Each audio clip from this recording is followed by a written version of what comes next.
Hello viewers, আসসালামু আলাইকুম। Shopping with Aditi চ্যানেলের পক্ষ থেকে অদিতি বলছি। সো ভিউয়ার্স, কেমন আছেন সবাই? আলহামদুলিল্লাহ, আমি ভালো আছি। আজ আমি আপনাদের সাথে শেয়ার করবো একটু ভিন্ন স্বাদের রেসিপি। সেটা হচ্ছে গরুর মাংসের সাদা ভুনা। তো গরুর মাংস সাদা ভুনা কি করতে আমার কি কি লাগবে, উপকরণ এবং রান্নার প্রসেসিংটা দেখিয়ে দিচ্ছি। সো ভিউয়ার্স, দেখতে থাকুন আমার আজকের রান্না। প্রথমে আমি এখানে সয়াবিন তেল দিয়েছি।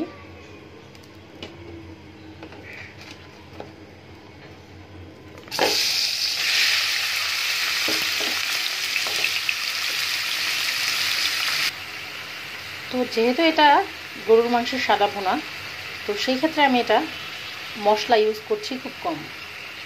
পেঁয়াজ দিয়ে দিচ্ছি, লবণ, এটা হচ্ছে জিরা গুঁড়া, জিরা টালা গুঁড়া, ধনিয়া,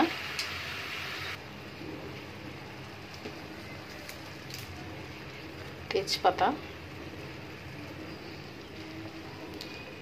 এখানে নিয়েছি জয়ফল, জয়ত্রী এবং এলাচি। এলাচিগুলো একটু থেতলে নেবেন মাথাটা। আর গরুর সাদা ভুনাতে কিন্তু অবশ্যই জয়ফল এটা দিতেই হবে, তা না হলে সাদা ভুনার টেস্টটা কিন্তু কম থেকে যায়। সাদা ভুনার জন্য হচ্ছে জয়ফলটা খুবই সুস্বাদু একটা ফ্লেভার এনে দেবে, এবং সেই সাথে জয়ফল গরুর মাংস গলাতে খুব সহযোগিতা করে, খুব তাড়াতাড়ি গরুর মাংসটা গলে যায়। ঢেকে দিচ্ছি। মিনিট 10 পর আমি ঢাকনাটা তুলব।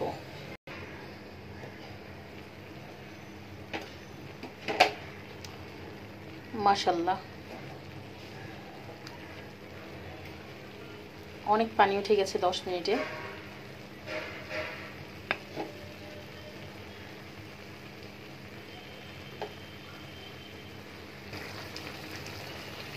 ভালো করে নেড়ে চেড়ে নিয়েছি। এখন দিচ্ছি এখানে আদা কুচি,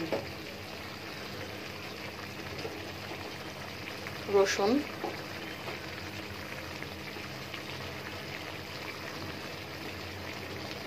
দিয়ে দিচ্ছি কয়েকটা দারচিনি টুকরা। সেই সাথে দিয়ে দিব এখন আস্ত শুকনো মরিচ কেটে নিয়েছি। তো আমি আবার ঢাকা দিয়ে দিচ্ছি।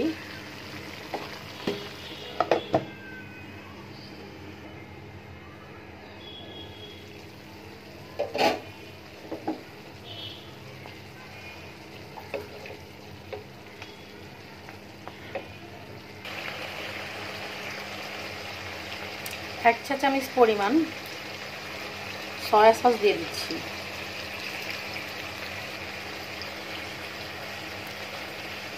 মাংসটা মোটামুটি কষানো হয়ে গেছে, আর একটু ভালো করে কষাবো। যখন একদম মাখা মাখা হয়ে আসবে সেই পর্যন্ত অপেক্ষা করব। তো অপেক্ষা করছি আমার মাংসটা কষানো হওয়া পর্যন্ত।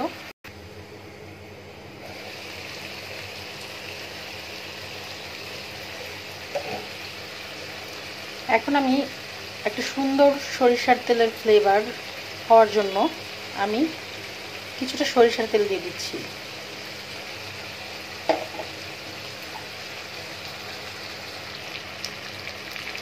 এখন আমি পরিমাণ মতো পানি দিয়ে দিব, যেটা মাংস সিদ্ধ হওয়ার জন্য লাগে।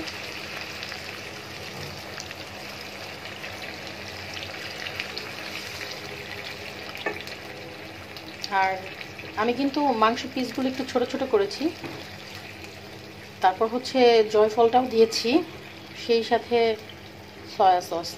এগুলো কিন্তু মাংসকে খুব সহজে নরম করে দেয়। তো সেই জন্য আমি পানিটাও একটু কম দিলাম, যেটাতে আমার মাংসটা একদম মাখা মাখা হয়ে সুন্দরভাবে হয়ে যাবে। এখন বাকি সময়ের জন্য অপেক্ষা, রান্না শেষ হওয়ার পালার জন্য।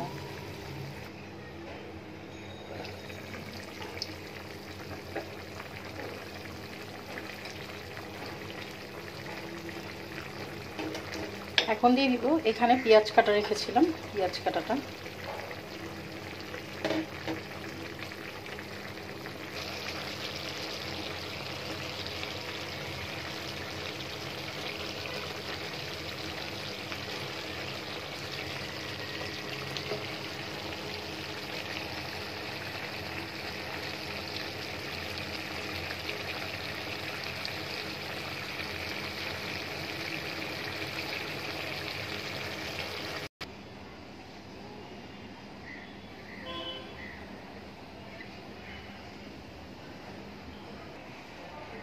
সো ভিউয়ার্স, শেষ হয়ে গেল আমার মজাদার গরুর মাংসের সাদা ভুনা।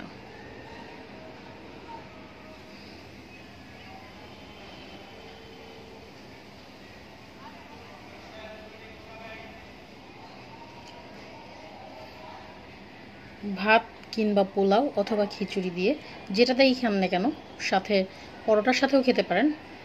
সো এটি কিন্তু খুবই মজাদার এবং সুস্বাদু একটি খাবার। আর তার সাথে এখানে কোনো ধরনের মশলা, লাল মরিচ বা হলুদ অ্যাড করা হয় নাই।